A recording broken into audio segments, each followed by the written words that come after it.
Hello guys, once again welcome back my YouTube channel my AK classes। Guys आज मैं आपके सामने class 10th जो पोइट्री है उसमें poem number 2 fire and ice सामने लेकर आया हूँ। जैसे कि आपको मालूम है गाइस, फायर एंड आइस जो है वो पोइट रॉबर्ट फ्रॉस्ट के द्वारा लिखी गई है। जिस प्रकार डस्ट ऑफ स्नो जो कि हमारी लास्ट पोएम थी वह भी रॉबर्ट फ्रॉस्ट के द्वारा लिखी गई थी, और ये जो फायर एंड आइस है ये भी रॉबर्ट फ्रॉस्ट के द्वारा लिखी गई है। तो गाइस आज हम फायर एंड आइस में सेंट्रल आइडिया और स्टैंजा बेस्ड क्वेश्चन आंसर सीखने जा रहे हैं। तो गाइस जैसे कि आपको मालूम है फायर एंड आइस ये किसके द्वारा लिखी गई है? रॉबर्ट फ्रॉस्ट के द्वारा लिखी गई है। यहाँ पर जो कवि हैं इन्होंने फायर एंड आइस का जो मीनिंग है, जैसे कि आपको मालूम है फायर का मीन्स क्या होता है गाइस? आग, और आइस का मीन्स क्या होता है? बर्फ। लेकिन यहाँ पर रॉबर्ट फ्रॉस्ट ने फायर एंड आइस इन दोनों की जो तुलना की गई है प्रकृति के साथ की गई है। फायर, यहाँ पर जो पोइट रॉबर्ट फ्रॉस्ट है इन्होंने फायर की तुलना किससे की है? डिज़ायर, इच्छा से की है। और आइस की जो तुलना की है वो हेट, नफरत से की है। क्योंकि यहाँ पे इस पोयम में कुछ लोगों का मानना था कि जो संसार है इसका अंत कैसे होगा। कुछ लोगों का कहना है कि इस संसार का जो अंत होगा वो किसके द्वारा होगा? आग, फायर के द्वारा होगा। लेकिन कुछ लोगों का ये मानना था कि जो संसार का अंत होगा वो आइस, बर्फ़ के द्वारा होगा। तो लेकिन जो रॉबर्ट फ्रॉस्ट है उन्होंने बहुत सुंदरता से वर्णन करते हुए दोनों ही पक्षों को समान बताते हुए इस पोएम का बहुत सुंदर तरीके से वर्णन किया है।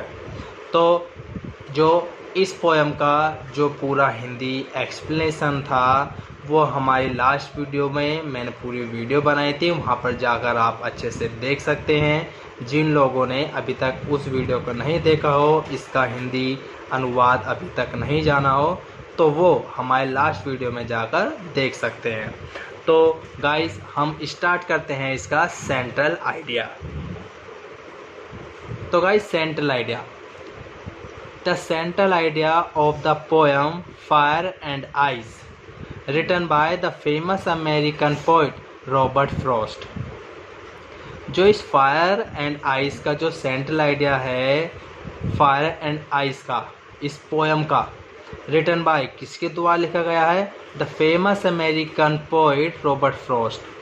अमेरिका के प्रसिद्ध कवि रॉबर्ट फ्रॉस्ट के द्वारा लिखा गया है ये जो सेंट्रल आइडिया है। कौन से पोएम का? फायर एंड आइस का।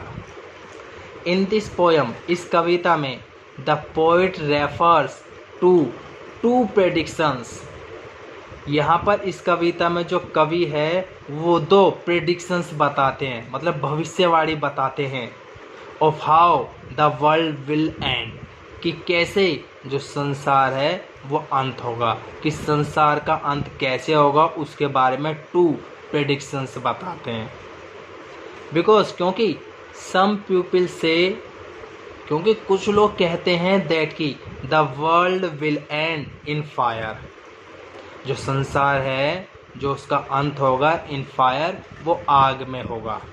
वेराज, जबकि सम पीपल से कुछ लोग कहते हैं दैट कि the world will end in ice, कि संसार का जो अंत होगा इन आइस, वो आइस मतलब बर्फ़ में होगा। कुछ लोगों का कहना है कि संसार का अंत आग में होगा, और कुछ लोगों का कहना है कि इस संसार का अंत कैसे होगा? बर्फ़ में होगा।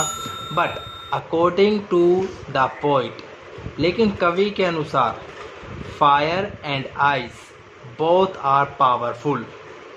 लेकिन जो कवि हैं रॉबर्ट फ्रॉस्ट, उनके अनुसार आग और बर्फ़ दोनों ही आर पावरफुल, इतनी शक्तिशाली हैं, इनफ टू डिस्ट्रॉय, पावरफुल इन मतलब इतनी पर्याप्त शक्तिशाली हैं टू डिस्ट्रॉय एवरीथिंग, कि वे सब कुछ नष्ट कर सकती हैं।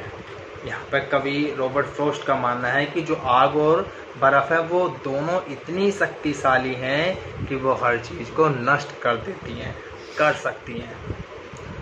Fire stands for desire. यहाँ पर इस पोयम में जो कवि है रॉबर्ट फ्रॉस्ट ने फायर स्टैंड्स फॉर डिज़ायर, जो फायर को किसकी भांति बताया गया है, डिज़ायर, क्योंकि यहाँ पे जो जो तुलना की गई है फायर की वो किससे की गई है, डिज़ायर से, इच्छा से। And ice stands for hate, और बर्फ़ को किसके लिए बताया गया है, नफ़रत के लिए। क्योंकि गाइस जिस प्रकार आग जो होती है क्या होती है, धीरे धीरे बढ़कर सब कुछ नष्ट कर देती है, जैसे उसी प्रकार जो इसने तुलना की है, बताया है डिज़ायर्स, इच्छा को, उसी प्रकार जो हमारी जो इच्छा होती है कभी ख़त्म नहीं होती, बढ़ती रहती है, हमेशा बढ़ती चली जाती है, बढ़ती चली जाती है। इसलिए यहाँ पे कवि ने बताया है फायर को इच्छा के साथ। और जो आइस क्या करती है गाइस, आइस भी यदि हमारे चारों तरफ बर्फ़ ही बर्फ़ होगी तो वो हमको क्या करते कि सुन कर देगी एकदम, और हम कुछ भी सोचने समझने में कुछ असक्षम हो जाएंगे, कुछ नहीं कर पाएंगे। तो इसी प्रकार जो नफ़रत होती है, नफ़रत में भी ऐसी होता है कि हम किसी दूसरे के बारे में कुछ अच्छा भला सोच नहीं पाते, सब कुछ एकदम बंद हो जाता है एक तरीके से। तो इसलिए यहाँ पर आइस को क्या बताया गया है, नफ़रत का रूप दिया गया है, क्योंकि ये दोनों ही इतनी जो चीज़ें हैं इतनी सक्षम हैं कि वो क्या कर देंगी, संसार को नष्ट कर देंगी। The poet has experienced both these emotions, क्योंकि कवि हैज़ एक्सपीरियंस्ड, वो अनुभव कर चुके हैं, बोथ दीज इमोशंस, इन दोनों भावनाओं को, इन दोनों चीज़ों को वो महसूस कर चुके हैं। सो इसलिए द पोइट फील्स दैट, कवि महसूस करता है कि the ice of hatred is as powerful, जो बर्फ़ की जो नफ़रतता है, नफ़रतता वो इतनी शक्तिशाली है, as the power of desire, जितनी शक्तिशाली इच्छा की है, टू ब्रिंग एंड, अंत लाने के लिए, ऑफ दिस वर्ल्ड, संसार का। तो इसलिए जैसे कि कवि ने अनुभव किया है उसी के अनुसार यहाँ पे कवि कहते हैं जितनी शक्तिशाली जो बर्फ़ की नफ़रतता है वह उतनी ही शक्तिशाली है जितनी इच्छा जो फायर के समान बताई गई है। ये दोनों ही क्या ला सकती हैं, संसार का अंत ला सकती हैं। तो गाइस मुझे उम्मीद है ये आपको हमारे सेंट्रल आइडिया समझ में आया होगा। और जो लोग अभी हमारे चैनल से नए जुड़े हैं और हमारे चैनल को सब्सक्राइब नहीं किया है तो सबसे पहले हमारे चैनल को सब्सक्राइब कर दें और साथ ही बेल आइकन भी दबा दें। इससे क्या होगा गाइस, जो हमारे चैनल पर आने वाली जो नई वीडियोज़ हैं उनका नोटिफिकेशंस आपको सबसे पहले मिल जाएगा।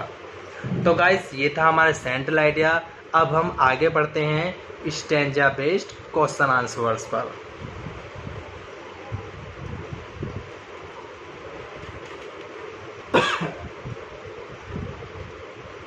तो गाइस जैसे कि हमारा पहला स्टैंजा है, some say the world will end in fire, some say in ice, from what I have tasted of desire, I hold with those who favour fire.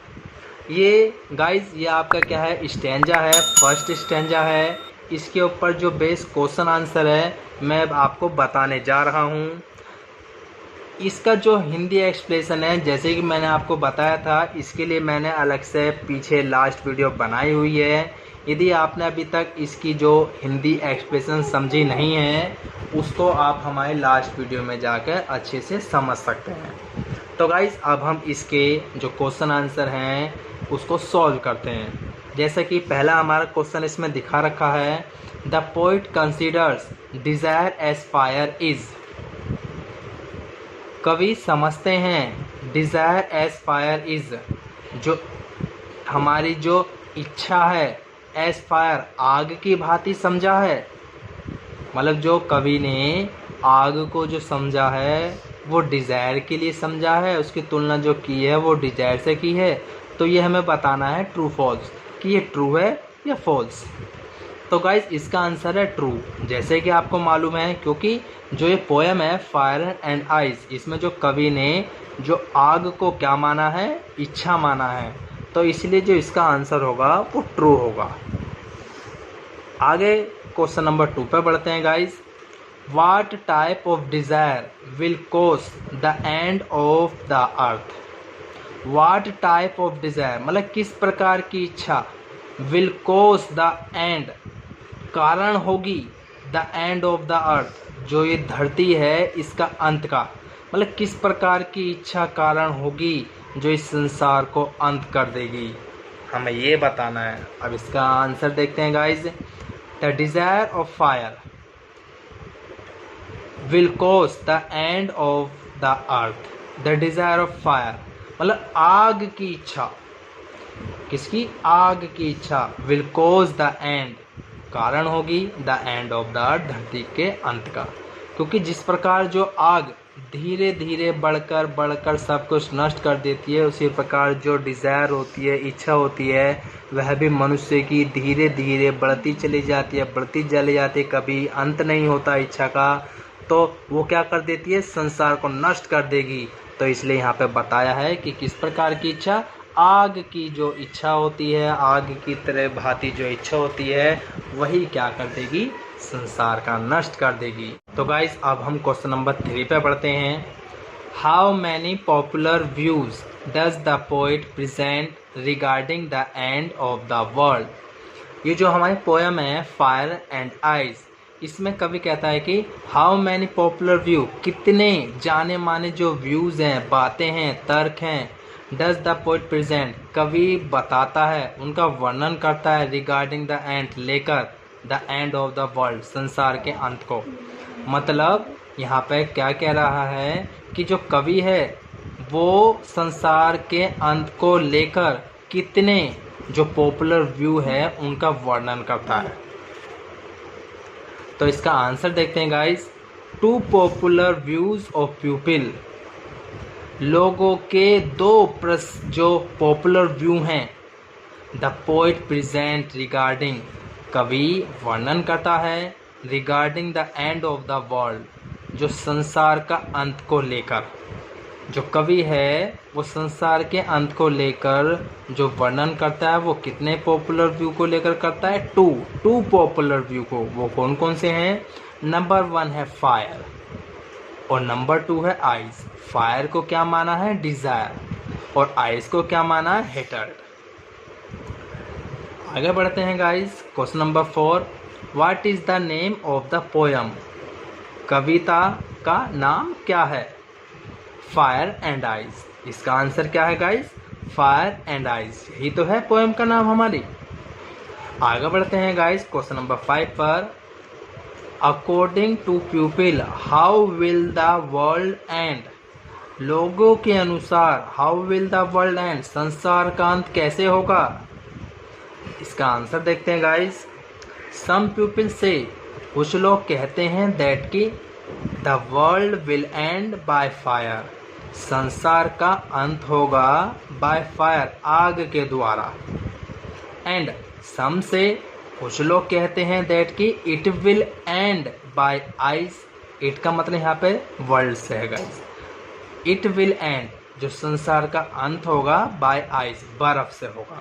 मतलब कुछ लोगों का मानना है कि संसार का जो अंत होगा वो आग के द्वारा होगा, और कुछ लोगों का मानना है कि जो संसार का अंत होगा किसके द्वारा होगा? आइस मीन्स बर्फ के द्वारा होगा। तो गाइस आगे बढ़ते हैं क्वेश्चन नंबर 6 पर। whom does the poet support। मतलब जो कवि है वो किसे सपोर्ट करता है? मतलब जो लोग फायर को चुनते हैं उन्हें सपोर्ट करता है, या जो लोग आइस को चुनते हैं उन्हें सपोर्ट करता है? तो इसका आंसर देखते हैं गाइस। द पोएट सपोर्ट्स, कवि सपोर्ट्स करता है पीपल लोगों को, हु फेवर फायर, जो आग को चुनते हैं। जो लोग आग को चुनते हैं कि ये संसार को नष्ट कर देगी, वो उन लोगों को चुनता है। आगे बढ़ते हैं गाइस क्वेश्चन नंबर 7 पर। What does fire represent. जो आग है वो किसको दर्शाती है? ये जो पोयम है आपकी फायर एंड आइज, इसमें कवि पूछ रहा है कि जो फायर है वो किस चीज़ को रिप्रेजेंट करती है? तो इसका आंसर देखें guys. Fire represents human desires. जो आग है वो किसको दर्शाती है? Human desires. जो मानव की मनुष्य की जो इच्छाएं हैं उसको दर्शाती है। ग्रीड लालच है उसको दर्शाती है। क्रूरटी निर्दयता है उसको दर्शाती है। और लस्ट मतलब जो चमक है, जो किसी भी चीज़ को पाने की जो इच्छा होती है, इन सब चीज़ों को दर्शाती है क्या? फायर। तो गाइज ये जो हमारा first stanza base question answer थे ये यहाँ पे ख़त्म होते हैं। अब हम सेकंड जो स्टैंजा है उसकी ओर बढ़ते हैं। यह है guys second paragraph. But if it had to perish twist, I think I know enough of hate to say that for destruction ice is also great and would suffice। तो guys इस stanza के ऊपर जो base question answer है अब हम उन्हें solve करने जा रहे हैं। इसका हिंदी जो एक्सप्लेनेशन है वो हमारी आप लास्ट वीडियो में देख सकते हैं। तो गाइज इसके क्वेश्चन आंसर सॉल्व करते हैं। जैसे कि इसका क्वेश्चन नंबर 1 है, ऑर्डरनेस is the poet of the stanza.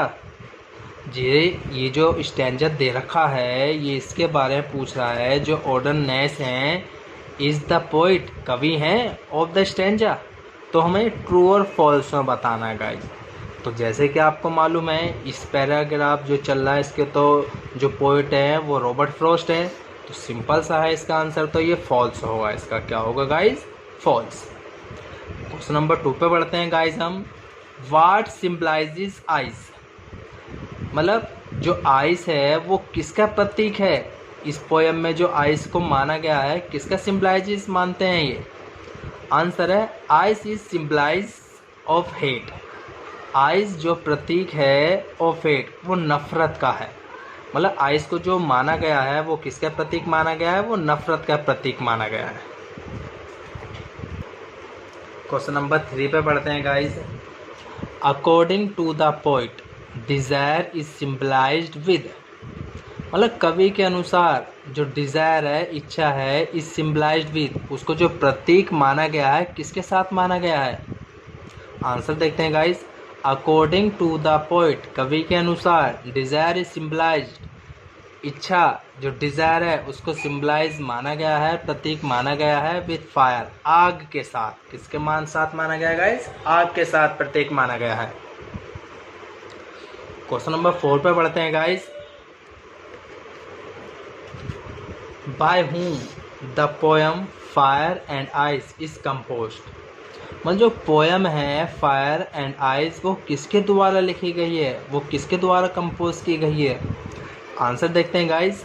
By Robert Frost. किसके द्वारा लिखी गई है ये पोयम फायर एंड आइस जो कंपोज की है वो किसके द्वारा लिखी गई है? रॉबर्ट फ्रॉस्ट के द्वारा कंपोज की गई है। गाइस आगे बढ़ते हैं क्वेश्चन नंबर 5 पर। What is it stands for in the first line. Guys जो इट है आपने देखा था ना जो स्टैंजा है तो उसमें जो फर्स्ट लाइन में इट आ रहा है तो वो किसके लिए बताया गया है? आंसर देखते हैं गाइस इसका। इट स्टैंड्स फॉर, जो इट स्टैंड्स फॉर बताया गया है फॉर द वर्ल्ड, संसार के लिए बताया गया है इन द फर्स्ट लाइन। मतलब इट का मतलब यहाँ पर क्या बताया गया है? संसार, संसार बताया गया है यहाँ पर। आगे बढ़ते हैं गाइस क्वेश्चन नंबर 6 पर। What does eyes represents. Ice जो है वो किसको रिप्रेजेंट्स करती है, किसको बताती है कि आइस किसके समान है? क्या बताया गया है? इसको तुलना किससे की गई है? आंसर देखते हैं guys. Ice represents hatred. Ice मतलब जो बर्फ है वो किसको दर्शाते हैं? हेटर्ड, नफरत को दर्शाती है। आगे बढ़ते हैं गाइस क्वेश्चन नंबर 7 पर। What does the poet want to convey. जो कवि है वो क्या चाहते हैं? टू कन्वे, पहुंचाना, क्या संदेश देना चाहते हैं? आंसर देखते हैं गाइस इसका। The poet wants to convey, कवि संदेश देना चाहते हैं दैट की हेटर्ड इज बैड, जो नफरत है इज बैड, वह बुरी है। जो दूसरों से नफरत करना क्या है? वो बुरा है। एंड शुड स्टे, और हमें स्टे अवे मतलब दूर रहना चाहिए फ्रॉम इट, इससे। क्योंकि जो नफ़रत होती है वो क्या कर देती है, उस व्यक्ति को पूरा बेकार कर देती है, क्योंकि वो दूसरों के बारे में कुछ अच्छा भला नहीं सोच सकता। तो यहाँ पे इसलिए कवि ने क्या कहा है, हेट्रेड इज़ बैड, जो नफ़रत है वो बुरी है, इसलिए हमें क्या होना चाहिए, उससे स्टे अवे, दूर रहना चाहिए। तो गाइस ये थे हमारे stanza based question answer fire and ice के, जो किसके द्वारा लिखे गए हैं, रॉबर्ट फ्रॉस्ट के द्वारा। मुझे उम्मीद है गाइस आपको ये हमारी वीडियो पसंद आई होगी, और यदि आपको ये हमारी वीडियो अच्छी लगे गाइस तो आप ज़्यादा से ज़्यादा हमारे इस वीडियो को लाइक करें और शेयर करें, दूर दूर तक फैला दें हमारे इस वीडियो को। और अभी तक जिन लोगों ने हमारे चैनल को सब्सक्राइब नहीं किया है, सबसे पहले हमारे चैनल को सब्सक्राइब कर दें, साथ ही बेल आइकन दबा दें। तो गाइस आज के लिए इतना ही, मिलते हैं नेक्स्ट वीडियो में। Thank you guys.